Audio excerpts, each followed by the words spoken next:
Come watch me build this cute wardrobe I made for my Cozy Cottage out of cereal box. First, I made a quick sketch of how I wanted it to look. I'm starting with this little bottom section that's divided off, and I cut a strip of cereal box the depth I want my wardrobe. From that strip, I'm going to cut two sides, a top, a bottom, and two dividers. I know I'm using cereal box, but you could also use cardstock, wood, and chipboard. Once I have my pieces cut out, I glue them down to some cereal box and cut them out, and repeat that one more time. That way they end up being 3 layers thick.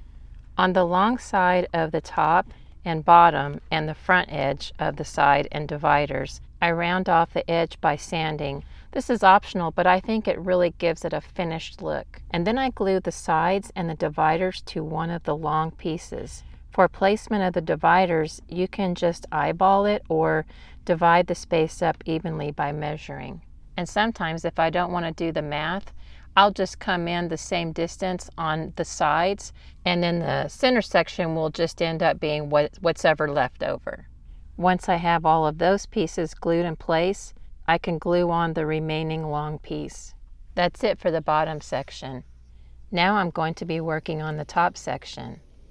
And here I cut some strips the same depth I cut the bottom section. Then, referring to my sketch, I cut them the height that I need each side. I cut 3 layers of each piece just like I did on the lower section pieces. I rounded the front edge of the pieces as well. I measured in 1/8 of an inch from the sides and the front and drilled a hole on the top and bottom piece. The bottom only needs 1 hole in the left corner. The holes are for the doors to open. I'm not too happy with the end result. I wanted them to swing open wider, so I should have done the hinges differently. But if you're like me and don't plan to open and close them, they're fine. They'll look okay if you're just propping them open partially. I glue the sides onto the top first. Then I just needed to decide where I wanted to divide the wardrobe. You can eyeball it or measure it. Once that divider is glued into place, then I glue on the bottom of this top half.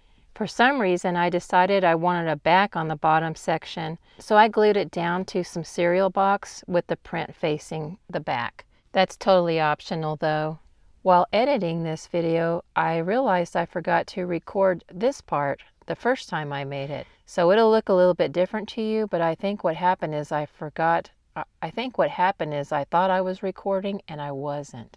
I recreated this bottom piece, but it's exactly the same as I did it the first time. Here are the 2 pieces that I need to show you.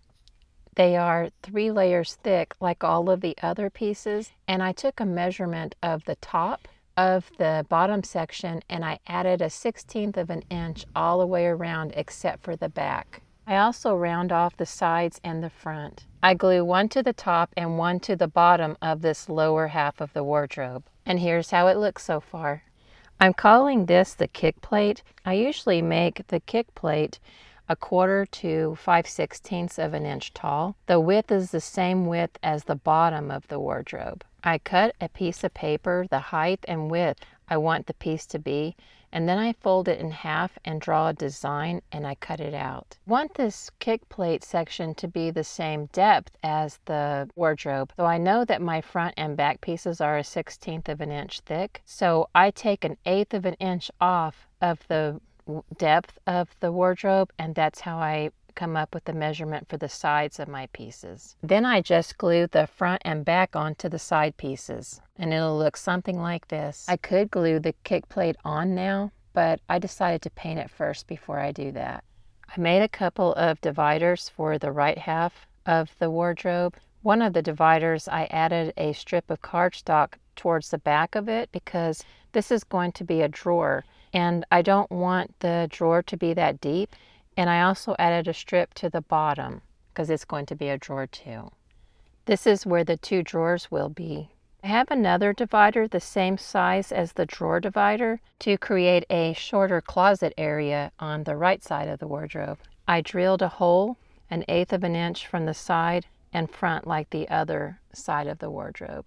I almost forgot to mention, make sure when you glue the sides to the top that the holes are facing towards the front. Same for the bottom piece. To make the placement of the dividers much easier, I cut some spacers the height I wanted my drawer area to be. I still checked it with my level. This level came with something we purchased at IKEA.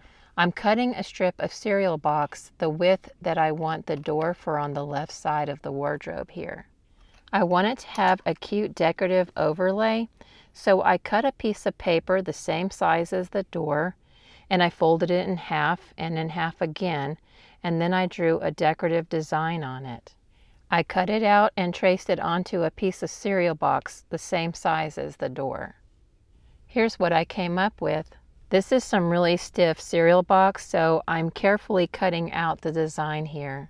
I had to go over it several times with my utility knife. I also think it would have helped if I changed the blade. I'm sanding the inside edge before I glue it onto the door. I'm holding my fingers firmly on each side of the door while I'm drilling it. I hope that keeps the layers from splitting, but I'm not sure if it does anything. I drilled right down the middle of the door and I came in about a 1/16 of an inch from the end. I didn't show it, but make sure on the long edge where the holes are, make sure to really sand and curve that front edge really well so it'll help the door open and close better. I used some sewing pins to line up the holes on the wardrobe and the door, and I made some marks so that I knew where the door needed to be. I'm testing out the way it opens and closes. I cut a toothpick the width of the wardrobe opening, and I cut 2 strips of cardstock and drilled a hole in the center of each to glue the toothpick into, and then I glued that into the wardrobe to be the close rod. The wooden top of this wardrobe consists of 2 pieces. To get the measurements of the first piece, I measured the top of the wardrobe and added a 1/16 of an inch all around except for the back. And for the second piece, added a 1/16 of an inch all the way around except for the back. Then I glued them together and it will have a 1/16 of an inch lip all the way around except for the back edge. I used an applique pin to attach the doors permanently to the wardrobe just because that's what I had on hand, but you could also use a regular sewing pin as well. I made this shorter door the same as I did the other one, and then here I'm taking these pliers and I'm cutting off the head of the pins. I want to keep these doors from going in too far, so I cut a piece of cereal box, just a little piece, and I glue it on the inside, kind of like a stopper on both doors. If you would like to see how I painted this wardrobe, check out my cute kitchen hutch video. I'll leave a link for it in the description. I glued the kick plate onto the lower section of the wardrobe first, and then I glued the lower section of the wardrobe onto the top section. And then, of course, the final piece is the wooden decorative top. I cut the door plates using a thin strip of cardstock, and I also cut at the bottom of the little strip a small keyhole. The knob is paper quilled, of course, or you can use a bead. I'm trying to keep them even with each other while I'm gluing them on. I clean off any glue that may have seeped out while I was gluing on the door plates. I made a little tassel to tie onto the end of the key, and I made it by wrapping some embroidery thread over a piece of cardstock, kind of like we did when we were kids. I'm trying to decide how far I want it to hang down and which door to put it on. I'm going to try to make the key with these eye pins that I had in my jewelry supply. I didn't want the key to be silver, so I'm painting it with some black nail polish. I drilled a hole for the key and then I checked the fit. I added the tassel onto the eye pin once it was cut down, and now I'm just gluing it in place. And here it is complete. I think it came out really cute. Now let's go check it out in the cottage. I'll add some final touches in a later video. Oh, and I don't want to forget, I made these little baskets using my basket tutorial. These are going to be the little drawers for this wardrobe. I hope that you'll give this tutorial a try and make a cute little wardrobe for your miniature world. Thanks for watching.